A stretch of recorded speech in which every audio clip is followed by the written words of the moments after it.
Today we're going to be talking about one of my absolute favorite cocktails, and it was motivated by a video that I did with my now good friend Louis Fernandez. He's an awesome cocktail and spirits content creator. He's super knowledgeable. He's really fun, and we have the Massachusetts Mass Hole thing in common. Anyway, a couple weeks ago I was on his channel talking about overrated and underrated cocktails, and it got me thinking about some of the most underrated cocktails and then some of my favorite underrated cocktails. So today we're going to be talking about, I think, one of the most underrated cocktails, the Queen's Park Swizzle. The Queen's Park Swizzle was the namesake drink of the Queen's Park Hotel in Port of Spain, Trinidad. It emerged sometime in the 1920s, and the Queen's Park Hotel was one of those like opulent hotels that sprang up that really became successful because Prohibition happened in the United States, and then people who had the money to travel started traveling to places they can drink, and Trinidad was one of those places. It was in its day considered one of the grandest hotels and kind of sprung up in that era, that sort of golden era of hotels that sort of attended to every single detail, the lighting, the ambiance, the food. They have knowledgeable bartenders behind the bar and you could get great drinks, sort of like the Savoy or the Duke in London or Benelman's and Peacock Alley in New York City. Sadly, the Queen's Park Hotel closed its doors in 1996, but its legacy continues through its drink. The first mention in print of a swizzle dates back to 1788. That's like a full 20 some odd years before cocktails were even defined. So it predates the cocktail. It was first mentioned in a book called A Classical Dictionary of Vulgar Tongue. The swizzle takes its name from this piece of equipment called a bois lele,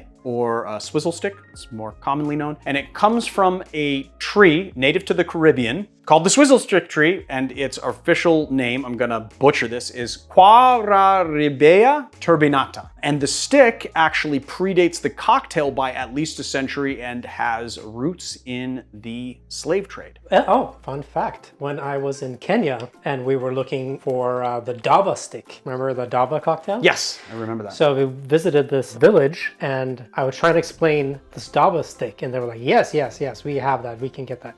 So they ran into the house of the chief and the wife came out with a massive swizzle stick. Yeah, that they used to make their porridge thing. Right, so it definitely has origins in Africa. In Africa, yeah. But yes, I mean, I've read that this has origins in Africa and it came over to the Caribbean because of the slave trade. So that's where we get this piece of equipment. We are going to be making the cocktail with this piece of equipment, although I don't think it is the most sensible one. And today you're getting a twofer because I created a Queen's Park Swizzle variation that we're gonna be doing today. Because you know what I love about a Queen's Park Swizzle? Is that it's just like a mojito, but it has more visual drama and a little bit more complexity. Dare I say that it's better than the mojito? How many people am I triggering by saying that? I think this drink is better than a mojito. Come at me. So for this drink, you want to start with a chilled glass, and then the first thing we're going to do is add 6 to 8 mint leaves in the bottom of the glass, and we're going to reserve the sprigs for garnish. You want to make sure you have a nice big bushy mint bouquet, none of this like little tiny stuff that I see going on the internet. Make sure you use a lot in here, okay? So what I like to do is take these sprigs here, you pull off the bottom leaves, and then you have the sprig on top that we can form into a bouquet. So the next thing we're gonna do is just give it a light press, so light muddle. You wanna make sure, you're not really muddling. What you're doing is lightly pressing the oils out of the mint to release flavor and aroma. You don't want to bruise it. If you bruise the mint, you'll let out some vegetal flavors that you don't want in your cocktail. And then we're going to do 1 ounce of lime juice, 3/4 of an ounce of simple syrup, 2 ounces of Demarara Rum. Demarara Rum is what was originally used in this drink because in the Caribbean at the time, the Guyanese making the Demarara Rum on the Demarara River were a little bit more advanced in the rum making. So we're going to do 2 ounces of Demarara Rum. I like using this El Dorado 3-year, so we have nice dramatic colors in this cocktail. So we're going to add in some ice. And we're gonna give this guy a swizzle. So what we're gonna do is we take our swizzle stick, we're gonna put it in here like so, and we're just gonna work it up and down in the cocktail, trying to keep the mint towards the bottom. It can get stuck on the little spine of the swizzle stick, but just do your best to try to keep it down. We're just chilling and diluting here. You wanna try and form a crust of ice on the outside of the cocktail glass, and that's when you know you're done. And what I'd like to do here is actually add in about that much ice. And then we're just gonna add in some Angostura Bitters on top, just a few dashes. So we're just coating the ice.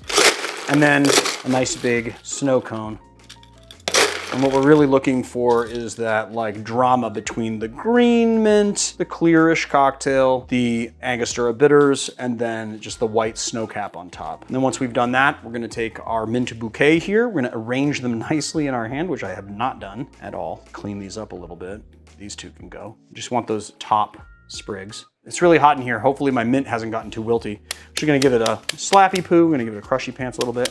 And then we're just gonna pull off the bottoms.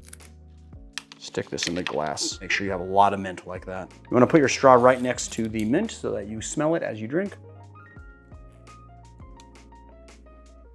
It's just like better than a mojito. Super lime forward. The lime is balanced out by the simple syrup. The Demarara rum has some complexity. It's not just, you know, kind of light, flavorless rum. It's got a little bit of body to it. Like you can taste some of those kind of caramelized sugar notes.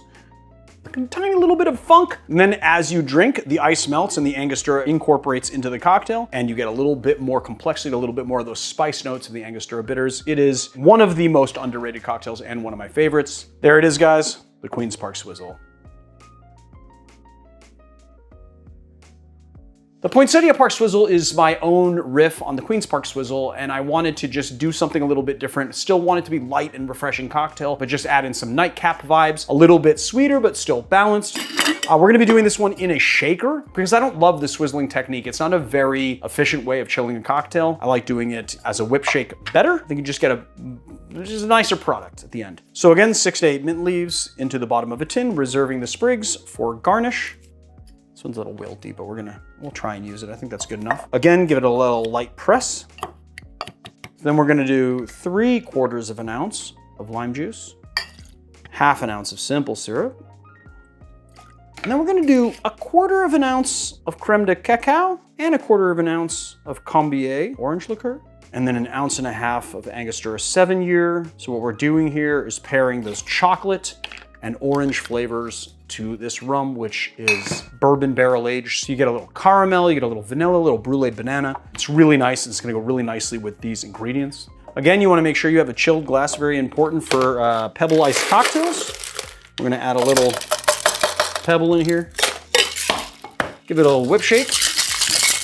And you wanna just like shake it until you hear the ice pretty much completely melted. And this is serving to combine the ingredients and then aerate as well.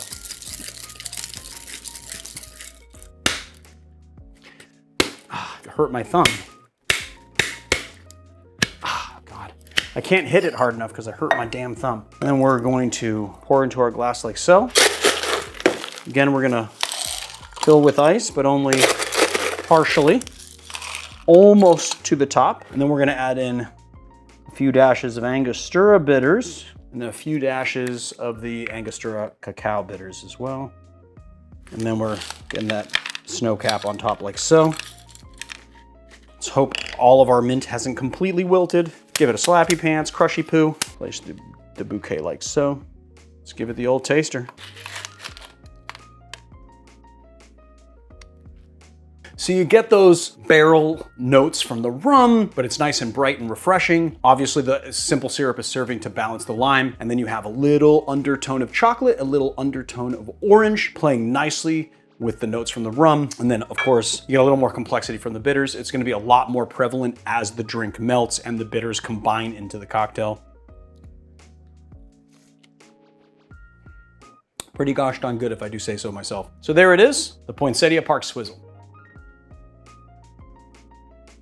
Go forth and make Queen's Park Swizzles, and let's do our part to make sure that this cocktail is no longer the obscure, underrated cocktail that it is, and let's make it more popular than the mojito. I'm sure you guys can help me do that. And I don't know, if some other content creators wanted to make this cocktail and push it forward, let's see if we can't make this the classic it deserves to be. That's all that I got for you on this episode. I do want to say a couple little pieces of business to end the episode, mostly having to do with our website and the products that we're now selling. Marius Marius and I are doing a big push in our store because we are trying very hard to take less sponsorships so that we can focus more on making quality content for you guys. And part of that is turning our barfly shop into something that will support the channel. So we've got a couple of really great offerings for you nowadays. We've got dehydrated citrus garnishes that we just started selling, and they've been actually selling pretty well. So come and get some. Marius is furiously trying to get my attention from behind the camera. I'm sure what he wants here is for me to pull some of the garnishes out for you guys. Now, these are not just the cutesy, sustainable or sustainable-ish cocktail garnishes. They're actually very functional. You can add aroma, kind of a citrusy tea-like aroma to your cocktails without disturbing the balance of your drinks. They're really great. They last for quite a long time, so you can have them, store them, garnish your cocktails with them, host your friends and family with beautiful-looking cocktails. We partnered up with our good friends at Nick & Row, which is a clean beauty products line. They helped us make these cocktail-scented candles, so we have 2 scents right now, Mojito and a Jungle Bird. They smell amazing. It's got 50 hours of burn time. So once you're done burning the candle, all you gotta do is pop it in the freezer, and then you can take out all of the excess wax, give it a nice good scrub with warm soap and water, and you have a Mai Tai glass for your collection, designed by yours truly and Marius as well.